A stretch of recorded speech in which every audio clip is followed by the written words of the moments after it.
నీవు నాకు బోధించితివి. నెంబర్ 2, రెండవది ఏంటిదంట? నీవు చేసిన ఆశ్చర్య కార్యము నేను తెలుపుతూనే ఉన్నా. మనం కూడా దేవుణ్ణి చేసిన ఆశ్చర్య కార్యం ఏం చేయాలా? దినదినము తెలుపుమో నా అంతము వరకు. అవునా? మన జీవితాల్లో దేవుడు చేసిన ఆశ్చర్యకాలు తెలుపుతూ ఉండాలి. దేవునికి కృతజ్ఞతాస్తుతులు దినదినము దేవునికి వందనాలు చెల్లించాలి. మూడవది నీ శౌర్యం, నీ అవసరత, నీ అక్కర, నీ బాధలు. బిడ్డలు గర్భములో పుట్టిన వెంటనే అప్పటి నుంచి వృద్ధాప్యం వరకు చివరి వచ్చిన అంటాడు. చదవండి 4వ వచనం కూడా ఏమంటదు? త్వరగా. నేను తెలియజేపునట్లు తల నెరిసి వృద్ధాప్యం వరకు నన్ను ఏం చేయలేదంట?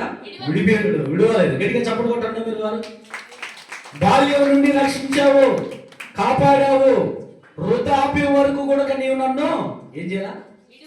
విడవలేదు. అంటే ఇంట్రుకలు నరిసేంత వరకు కూడా విడిచిపెట్టలేదు దేవుడు మన. మరి ఎంత గొప్ప కార్యం దేవుడు మనకు జరిగించాడు. మనం ఎన్నిసార్లు ప్రభువుని స్తుతిస్తున్నాం. ఈ నూతన సంవత్సరంలో ఈ దినమా ప్రభువు చేసిన మేలును బట్టి మనం ఎంతగా కృతజ్ఞతాస్తుతులు చెల్లించేవారు ఉన్నాం, ఎంతగా ప్రభువును ఆరాధించేవారు ఉన్నాం, ఆయన చేసిన మేలును ఎంతగా గణపరుస్తూ ఉన్నాం. దినదినము మనం వందనాలు చెల్లించాలి. అర్థమవుతుందా?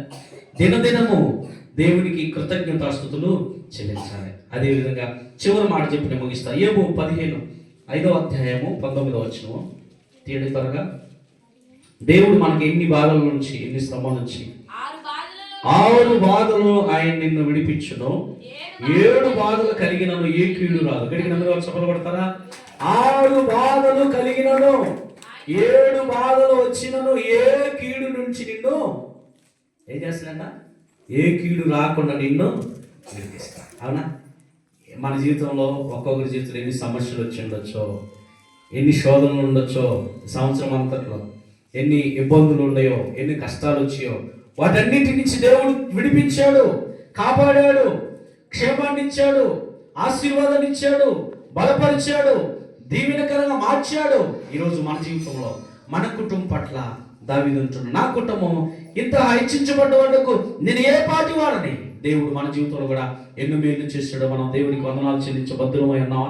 దేవునికి కృతజ్ఞతాస్తుతులు చెల్లించే బద్దులమై ఉన్నావా? అయితే నెంబర్ 1, బాల్యం నుండి నేను స్తుతిస్తున్నాను. నెంబర్ 2, నీవు నాకు చేసిన ప్రతి మేలును బట్టి నీకు దినదినము నీ కృతజ్ఞతాస్తుతులు చెల్లిస్తున్నాను. మూడవది, ఆయన సన్నిధిలో నేనేం చేస్తున్నా? నీ శౌర్యము, నీ గొప్పతనము నేను వివరిస్తూ ఉన్నా. 4వది అంటాడు, వృద్ధాప్యం వరకు. అంటే ఏంటి? తల నిరిసేంత వరకు కూడా నువ్వు నన్ను కాపాడావు. అవునా?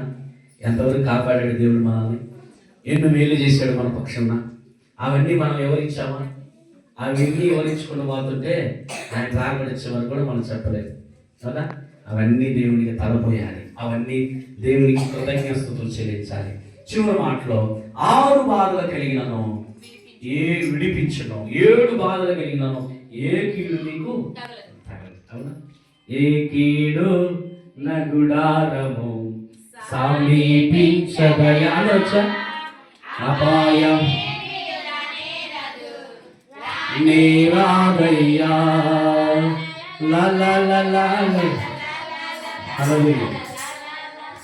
అవునా? ఏ కీడు గుడారము సమీపించదు, ఏ అపాయము నిన్ను ఆవరించదు.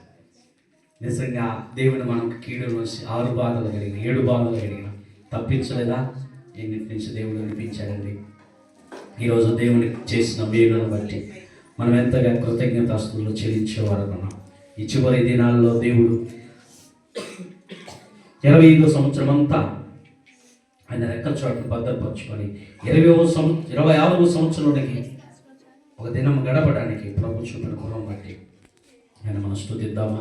దేవుడు చేసిన మేలును మర్చిపోక నిత్యం గణపడతాం. దేవుడి మాటలు దీవించును గాక.